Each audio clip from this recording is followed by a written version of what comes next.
kay Arde, tsaka sa akin. La, si Arde naka-laptop, ana-ana lang to, oh. Talo, matig cellphone. Second to the last ako, Daddy JR, yung kalahati. Happy to see me. Oh, thank you. Happy to see me. I become fat. Hindi dapat yung pwede si RD. Okay? Kay, ano man yung lapi man. Pag lapi ka, pindot. Dalawa-dalawa lang yun. Gaganon yung magkatabi yung pindot. Dapat, ay, alam ko na. Next time, pag nagpa-ano ka, Daddy JR, dapat Word, ah. Dapat typing talaga. Hindi pwede, hindi pwede yung, ano tawag nito? Hindi pwede yung emoji at saka, letter. Dapat Word. Ako third, baka naman. Dapat bawal lapi sila sa chatter. Talo talaga kami pag may lapi. Kasi yung lapi, gaganon-ganonin mo lang yun, no? Pindot-pindot mo lang. Eh, yung cellphone, Or naka-second pa ako kay Ardy kahit nakalapi, in fairness.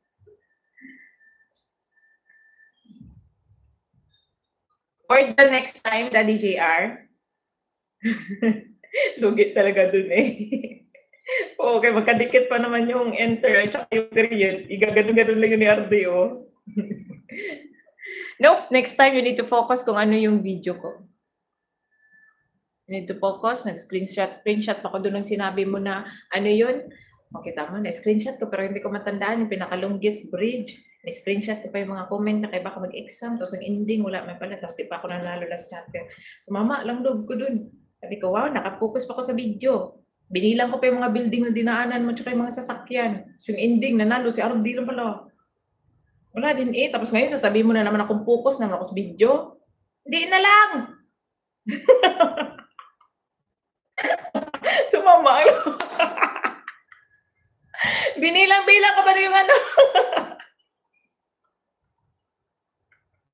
Ano ba yung sinabi niya? In-screenshot ko pa yun yung sinabi niya kung anong pangalan nung tulay. Tapos ang ending pala last chapter. Sabi ko, last chapter?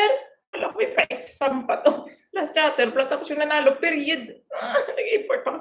Ako lang yata, doon nagko-comment ng talagang may words kasi nakikipag-usap ako sa kanya kahit last chapter na yun nakikipag-usap ako sa kanya. Tapos yung ending, nanalo, period lang pala kung alam ko lang. Grabe sa 11 minutes. Ano feeling mo, may matatandaan ako? Wala. Pindot ko notif nun tapos nakalimutan ko mag-iba pala yung oras. Tuloy nag-reply ako kay tapos na nag-open ako CP. 11 minutes ulit. Kailan nyo gusto? Kailan gusto? Itama. Sabado kasi itama mo kasi madami. Lagay mo sa Saturday kasi sa oras ng live ko. Wow, alam na alam. Sabado. Para pasukan namin lahat, para kahit magpa-exam ka. Magti-take down notes kami. Tingnan natin kung di tayo magbilang ng ano nga tawag nito. Ganitong time, hindi ako nag-live ng umaga. Pag Sabado. Pero para sa premiere mo, sige. Ilalib. Nang ganitong oras? Tulog pa yung kalag ko nun ah. Hala, kay hapon man ko yan. Mas malaki ang premyo. So, kukuha ka ng question doon na magpapalas chatter ka din. Ayusin mo na mayroon kaming hint. Ano nga hapon? Grabe yung hapon ba? Hapon. O, sa hapon. Sige. Sa hapon na hindi na tayo umaga. Sa hapon din. O, sa hapon. Yung pa-birthday ko ah. Anong time? 3. 3 dito sa amin. Ewan ko sa inyo. Gawin mong 3 kaya minsan late kami kumain ng lunch. May kailan? Lapit na. Kailan nga birthday mo? 21? 21 ka ba? Kailan nga yun? 90? Hindi. Yung 90. Si Ate Lee pala yung 14. Kailan ka nga May? 21 ba yun? Di ba nakalimutan? Sabi ko sa'yo eh. 22 at least makalapit 21, 22. Okay na din ito naman. Isang araw lang. At least bispiras. Sabi lang, hindi ko matandaan. Kahit sa kismis, hindi ko man niya matandaan si Nay. Putik si Nanay, bakit nag-group call?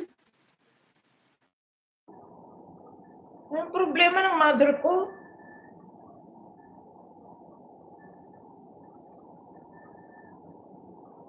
Walang proble